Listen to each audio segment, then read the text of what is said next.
And it's a very good morning to the Gelding. And Gelding, we're not going to Caulfield today. We're going to Sandown Lakeside. What's happening there? Good morning, Professor. Good morning, listeners. Yeah, back to Sandown. Um, Meeting scheduled for Caulfield, of course, with the raging fire that was there recently. Decided to move this meeting to Sandown. Now, fancy using a track that's been sitting there for what, Professor, the best part of 8 weeks? Yep. Unused, and fancy Caulfield's unavailable. So, we've got a really good and fair racing surface to have the Blue Diamond previews on. Well, Gelding, also lucky that Caulfield have got another track to go to because, there were plans to perhaps get rid of Sandown. Just shows that when adversity strikes, it's nice to have that other track up, that other metropolitan track up your sleeve. I know they've got Mornington, but I would have thought that the Blue Diamond Prelude might not have gone to Mornington. They would have had to run it at some other city track. Yeah, I would have thought so, Professor. But as you said, we both like the racing surface at Sandown. Seems to give horses a bit of an even go. So you hear nothing but praise for the track from the participants, from the jockeys and the trainers. Just what an asset it is. And Exactly.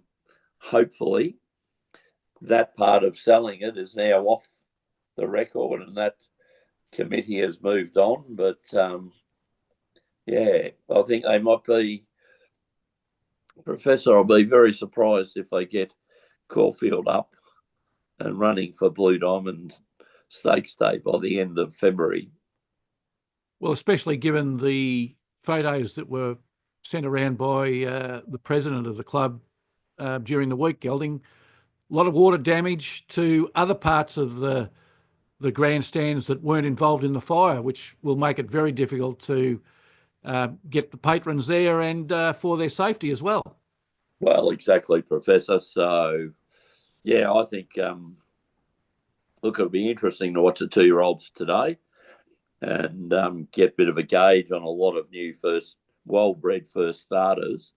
So we can find out what's going on. But, I'd be thinking the Blue Diamond maybe well and truly at Sandown. All right, Gelding. So it's the Lakeside track at Sandown today.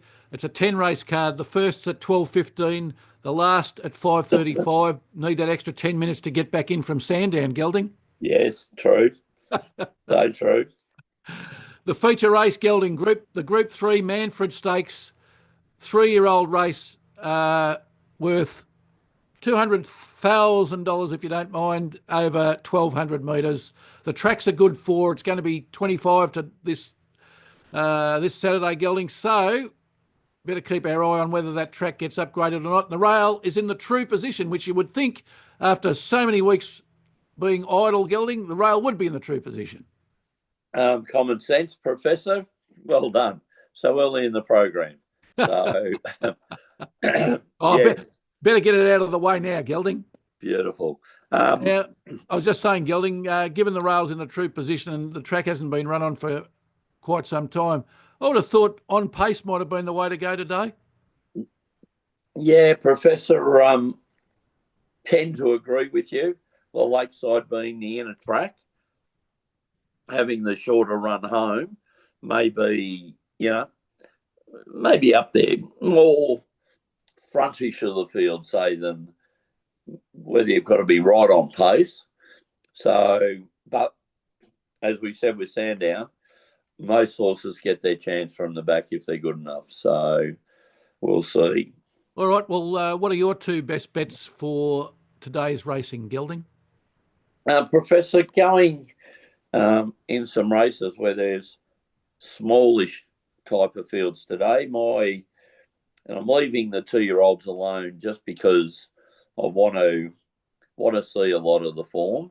I do like the 2 Hayes horses in the 2-year-olds, but they've got winning form, but you just don't know. I notice in the 2-year-olds, the Freedmans have got a couple in, so especially from Godolphin. So it's always interesting to see how they go. Excuse my voice, Professor. But first up, I'm going race 5. I didn't want to set you a task by sending you off in race 1, Professor. Today, I thought I'd be nice to you. Thanks, Gelding. So I'll be going race 5, number 2, Mrs. Christie, trained by Kieran Maher, to be ridden by Mark Zara. This is a horse we've been on before, Professor. Last start running second on Boxing Day at the Caulfield Heath track in a listed race. So, and before that, winning a benchmark 100 at Ballarat. So, look, I like the idea of it's performed on this track. It's had 1 start for a second. Over the distance of 1,000. It's had 4 starts for 2 wins, a second and a third. Professor, Kieran Maher trained horse, ridden by leading jockey Mark Zara. Just under the each way odds, around about 360, Professor.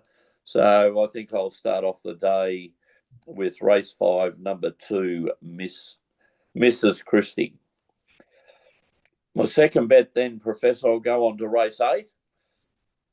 Horse 4, Chawton Lane, another Kieran Maher trained horse, to be ridden by English jockey S. Foley. She's out here on contract to the Maher stable. Look, I would have liked if Jamie Mellom had been on board Chawton Lane, Professor, but S. Foley's on board. This is a horse that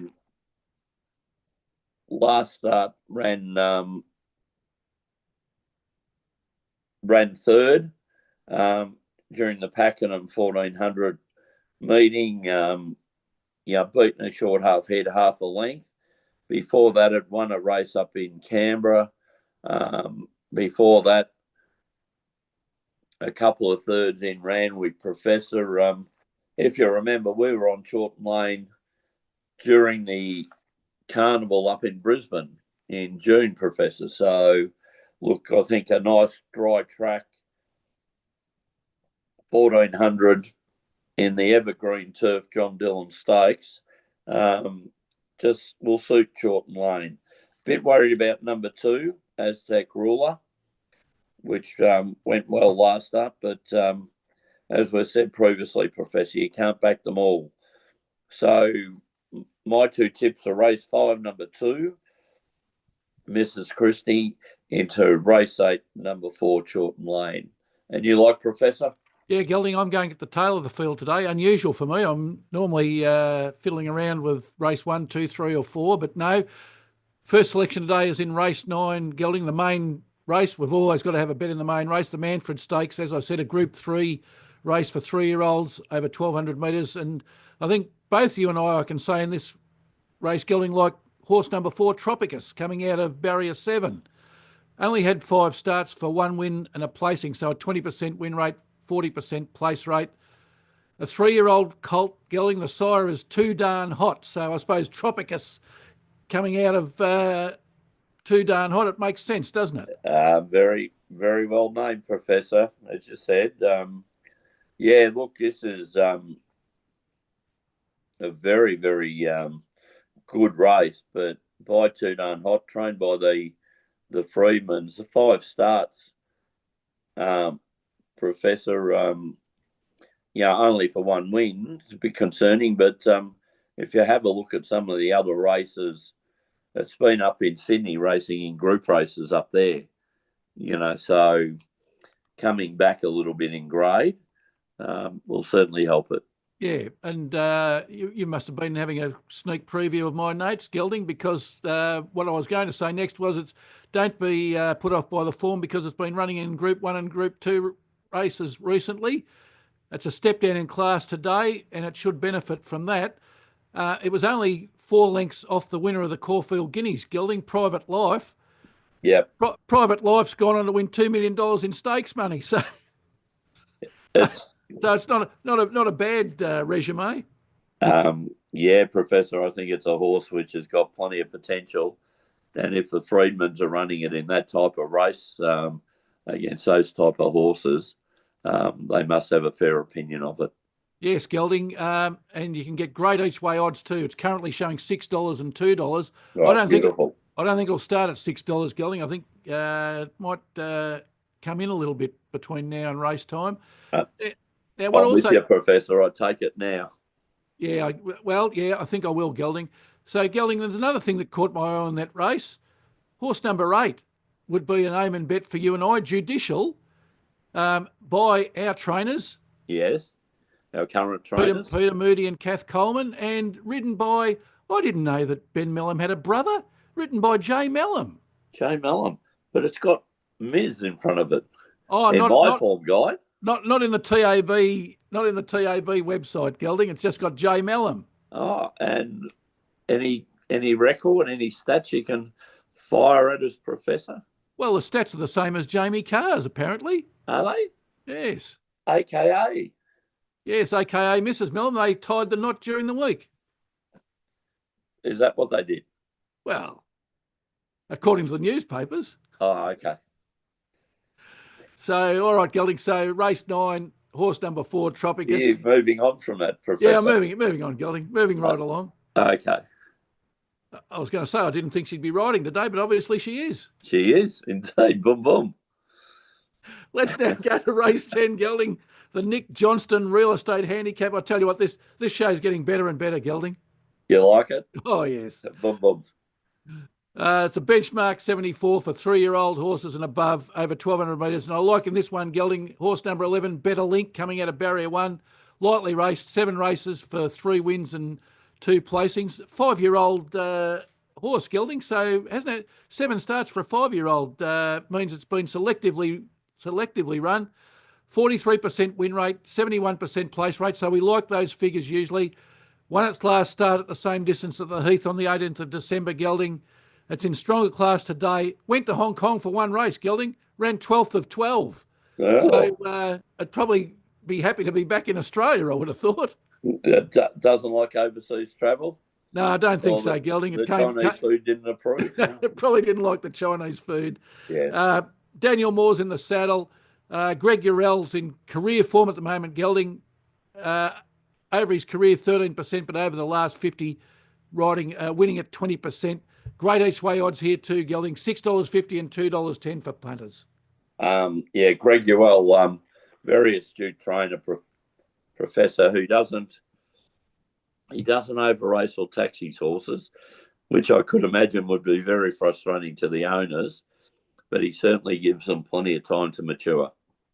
Exactly, Gelding. All right, so my 2 for today, race 9, horse 4, Tropicus, and race 10, horse 11, Better Link. And now we turn to the very successful Professor's Parlay. Gelding, we're back.